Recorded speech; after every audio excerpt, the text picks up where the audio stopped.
Olá, eu quero meditar hoje em Gênesis capítulo 15, aonde Deus fala para Abraão: depois destes acontecimentos, veio a palavra do Senhor a Abraão numa visão e disse: Não temas, Abraão, eu sou o teu escudo, o teu galardão será sobremodo grande. Então nós vemos aqui que depois destes acontecimentos, quais foram os acontecimentos, queridos? Primeiro, Abraão finalmente havia rompido com o seu sobrinho Ló. E quando ele rompe com Ló, Deus havia chamado Abraão e tinha dito para ele sair do meio da sua terra e da sua parentela e ir para onde Deus o convocou, né? Designou. Só que ele foi levando Ló consigo. Era o sobrinho, filho do seu irmão, e ele foi levando consigo e Deus ficou em silêncio, porque até então parecia algo, né, bom, né, aparentemente, tá levando o sobrinho. Só que ele vinha em Ló, na verdade, a sua sucessão, né? Ló seria o seu herdeiro, o que ele realmente daria todas as coisas no final da sua vida, seria o seu sucessor. E Deus, na verdade, tinha para Abraão um novo caminho, né? Uma nova herança. Tinha Isaac para Abraão. E você vai perceber que desde que Abraão saiu com o sobrinho Ló, Deus então silenciou com Abraão. Quando Abraão, devido às circunstâncias, às brigas, às confusões, resolve romper com Ló, então esse é o episódio. Ele ainda tem que guerrear para livrar Ló, que estava sendo levado cativo. Ele vem dessa guerra contra vários reis, resgata o seu sobrinho, né, que continua seguindo o seu próprio caminho, foi para outro lado. O que aconteceu na hora da separação dos dois? Abraão disse para o seu sobrinho: olha, você escolhe, né? Se você for para a direita, eu vou para a esquerda. Se você for para a esquerda, eu vou para a direita. E Ló era alguém muito ambicioso, né? Com o coração realmente tomado por aquilo que era, né, só o terreno. E ele olhou para a campina verde que ia dar em Sodoma e falou: eu quero essa aqui, esse lado, que eram as campinas verdes. E ali ele armou sua tenda. E diz a palavra de Deus que Ló foi armando tendas até chegar em Sodoma. E aparentemente Abraão ficou num lugar árido, seco, né? Não era tão belo. Porém, o que acontece? Abraão tinha o temor a Deus, a promessa de Deus sobre si. Com tudo isso, como Ló andava pelos olhos, né? Pela vista, e se foi caminho de Sodoma, ele acabou desde o início, né, entrando em guerras desnecessárias, sendo cativo, e nesse momento Abraão intervém para salvar o sobrinho. E então nós lemos o versículo 15. Depois destes acontecimentos, foi tudo isso que aconteceu. Abraão vai, resgata o sobrinho, né? Deixa ele livre, restituído para ir para outro lado. Abraão realmente rompe de vez com tudo aquilo que era o passado ou ligações que realmente não procediam da vontade do Senhor para a vida dele e segue seu caminho. Aparentemente, Abraão estava o quê? Em perda, não é verdade? Aparentemente, Abraão estava o quê? Dolorido, machucado, é lógico, né? Ele amava o seu sobrinho como a um filho, ele tinha em Ló a sua sucessão. E de repente agora ele tem que seguir o seu próprio caminho, passar por toda essa guerra com vários reis ainda para manter o sobrinho vivo, e ele está seguindo assim. Encontrou Melquisedeque, aquele sacerdote, né? Que tipificava Jesus, na verdade, né?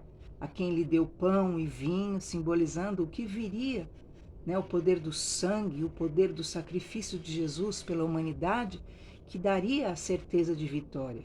E depois que ele encontra com esse sacerdote, depois que ele rompe definitivamente com os seus perseguidores também, além dessas alianças que não eram verdadeiras, o que ocorre? Deus fala isso que nós lemos para Abraão. Depois de todos esses acontecimentos, Deus diz: não tenha medo, eu sou o teu escudo e o seu galardão. Deus está dizendo: não tenha medo, né? Eu sou sua proteção e eu vou te recompensar. Tem coisa melhor do que ter essas duas bênçãos sobre si? Ter Deus como escudo quer dizer, eu vou proteger, e ali a dor, as feridas de Abraão eram superiores às feridas da guerra. Afinal, ele tinha ali enfrentado vários reis, 4 reis, já pensou? Ele tinha enfrentado uma guerra, ele tinha perdido alguém que ele amava. Então, na verdade, o coração de Abraão também estava ferido. Não era só o físico, né? Desgastado, cansado, mas o coração. E Deus fala: não tenha medo, eu sou o teu escudo, eu protejo. Quer dizer, eu protejo o teu coração. Então há momentos difíceis na sua vida que envolvem perdas, há momentos difíceis na sua vida que envolvem renúncias, há momentos difíceis na sua vida que envolvem quebras, né? Separações, circunstâncias difíceis. Só que Deus, ele traz essa palavra ao que recebe o pão e o vinho, ao que recebe e tem a aliança com Cristo, na verdade, porque é isso que aponta. Você recebe essa proteção no teu coração.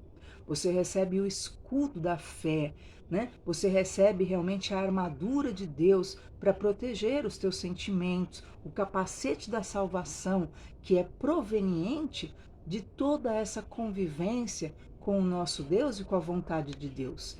Era difícil para Abraão, ele já tinha rompido com a família no início, ele tinha rompido agora com aquele que ele julgava que era o seu herdeiro, e realmente ele está despedaçado. Mas o Senhor fala: não tenha medo, eu sou o seu escudo, eu protejo o teu coração. Então eu quero dizer para você que está vindo de grandes batalhas, está vindo de grandes lutas, está vindo de grandes perdas, está vindo de grandes guerras, de grandes desgastes. Deus quer ser o teu escudo. Ele quer proteger o teu coração. Proteger o teu coração. Se está ferido, se está sangrando, ele quer ser essa proteção. E segundo, eu sou o teu galardão. Coisa maravilhosa, queridos, é quando Deus é a nossa recompensa. Sabe por quê? Porque Deus é justo. E a pior coisa que tem é você ser vitimado anos e anos o quê? Pela injustiça, né? Pessoas que não lhe dão o que é de direito, pessoas que lhe roubam os direitos, pessoas que lhe roubam aquilo que são, né, as suas capacitações, as suas habilidades, os teus sonhos, os teus projetos, e tomam para si. E Isaac, o filho de Abraão, se tornou vítima disso. Você lembra? Que ele com dificuldade abria um poço, iam lá, roubavam o poço dele, entulhavam o poço dele, e ele tinha que seguir adiante. Aí ele abria outro poço, iam lá, roubavam o poço dele, entulhavam o poço dele, até que ele abriu o terceiro poço, e então ele teve paz. O tempo de Sitna, que é Satanás atuar, o tempo que nós vimos das guerras anteriores, que eram dos conflitos anteriores, cada poço, Isaac dava um nome. Por quê? Porque um simbolizava confusão e o outro simbolizava Satanás. Então os poços que a confusão te tirou, os poços que a injustiça te tirou, os poços, né, que Satanás realmente, fisicamente, até incorporado em pessoas, né? Porque existe isso, né? Pessoa incorporada com o mal mesmo, né? Visa te lesar, te prejudicar, te roubar, te minar, roubar teus frutos. Mas chegou a hora que Isaac abriu o poço e ele pôde dizer: Reobote, até aqui né, nos ajudou o Senhor. Por quê? Porque Deus é justo. Então Deus disse isso para Abraão: Abraão, eu sou a tua recompensa. E eu quero declarar esse privilégio para a sua vida, de Deus ser a tua recompensa, de você não esperar mais nada de pessoas que são injustas, de pessoas que não são genuínas naquilo que são o quê? A devolução, o que é devido aos seus, ao próximo, mas que você possa ser esse que sabe: a minha recompensa vem do Senhor, porque Deus, ele não deve nada a ninguém. O que o homem plantar, ele semeará. E que você possa ter isso no seu espírito, de realmente colher da parte do Senhor. Deus será a sua recompensa, o seu galardão, e você terá esse prazer realmente de colher devidamente, né? Quando Deus é o teu galardão, quando Deus é a recompensa, você realmente tem, né, a justa medida, a justa retribuição por cada ato, por cada palavra, por cada ação tua, e não há nada melhor. E foi o que Deus disse para Abraão: Abraão, não tenha medo, eu sou teu escudo, eu protegerei você, eu protegerei seu coração. Não tenha medo, né, das perdas, das confusões, das guerras. Queridos, Abraão estava começando a ir rumo à terra, né, prometida, a terra de Canaã, e todo esse conflito você imagina, né? E Deus fala: não tenha medo, eu vou proteger seu coração e eu sou tua recompensa. Tudo que você faz em prol de mim, da minha vontade, do meu reino, eu vou retribuir. Quer dizer, Abraão não estava nas mãos dos homens, né? Lembra do neto dele, Jacó, quando ficou na mão de Labão? Ele fazia. E o que acontecia? Labão ia lá na hora de dar o que era devido a Jacó. O que Labão fazia? Roubava a parte de Jacó para si. Então, infelizmente, nessa vida, você vai encontrar muitas pessoas assim, né? Que você luta, faz, e a pessoa não quer te dar o quê? O mínimo crédito, não quer te dar a mínima honra, não quer te dar o devido valor, mas quer o quê? De todas as formas, roubar, né? Roubar aquilo que lhe pertence. Mas essa é a diferença, queridos, dos filhos da promessa e dos filhos daquilo que é a perdição. Essa é a diferença entre Jacó e Esaú. Por quê? Porque Esaú se tornou o quê? Ele gerou os edomitas. E toda a descendência de Esaú se tornou uma descendência egoísta, maldosa. Chegou uma época que os primos israelitas, filhos de Jacó, queriam só passar pelo território deles, só para cortar caminho, para não ter que ir muito longe. Mas os edomitas falavam: não, aqui vocês não pisam. E os israelitas, que eram primos, né?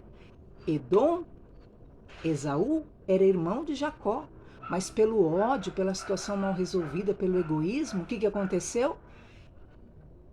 Israel, os filhos de Jacó, tinham que dar voltas, sofrer no deserto, só pela ruindade, só pelo egoísmo que Esaú passou para os seus filhos, para os seus netos. E você tem que prestar muita atenção nisso. Por quê? Porque você vai ver na Bíblia Deus falando que Edom ia chegar ao fim. Por quê? Por causa desse egoísmo. Então Edom, que é os filhos de Esaú, guardaram no coração o mal, o ódio, o egoísmo, a maldade, e perpetuaram nos filhos, nos netos. Eram todos o mesmo sentimento ruim. E Jacó, que era o Israel, foi transformado em Israel, confessou, falou com Deus, era quebrantado, teve a promessa, e nós sabemos até hoje quem é Israel de Deus na terra, não é verdade? São a descendência de Jacó. E eu quero dizer para você: não endureça o seu coração, mas que você seja realmente como Abraão, que tenha Deus como escudo que protege tuas emoções e tenha o Senhor como teu galardão. De Deus virá a tua recompensa. Não desista de fazer o bem, porque a seu tempo você vai colher se não tiver desfalecido. Fique com esta palavra, é palavra de Deus. Paz do Senhor.